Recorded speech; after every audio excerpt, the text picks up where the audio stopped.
हे आहे कसं काय मंडळी. सो आपले आता 8 डेज कंप्लीट झालेले आहे. मी 8 दिवसा पहिलेच बॅग पॅक केली होती, कारण की मग टाईमवर काही लक्षात राहत नाही. सो थोडं जे वरचं सामान आहे ते सगळं ठेवून टाकलं आम्ही आणि त्याच्यानंतर वेट केलं.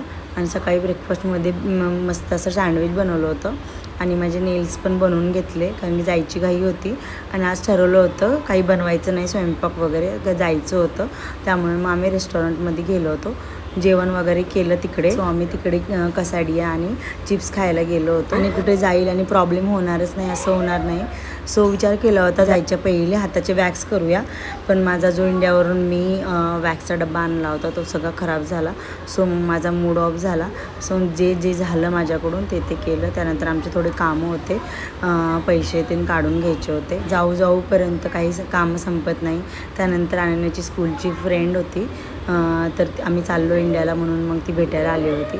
मग तिने मग छोटंसं तिला गिफ्ट दिलं, भेटले ते दोघी आणि लगेच मग आम्ही आवरायला घेतलं. संध्याकाळच होत होती, कारण की आमची रात्रीची फ्लाईट होती. आणि आत्ताच 8 दिवसापूर्वी अनन्याची तब्येत ठीक नव्हती, तिने मग मला थोडा प्रसाद दिला.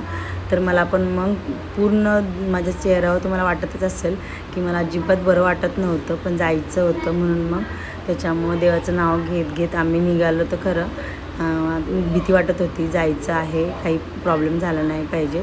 आणि एक अजून सरप्राईज आहे, ते तुम्हाला आता पुढं समजेलच. सो ते बघा तुम्ही नक्की.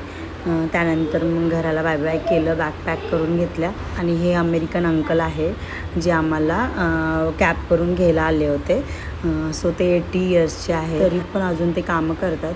आम्ही 2 इयर्स पहिले पण ह्यांच्याच गाडीने आम्ही गेलो होतो. सो चला आता आपण भेटूया नंतर. तुम्हाला माझा व्हिडिओ आवडत असेल तर please like, share, subscribe. Bye.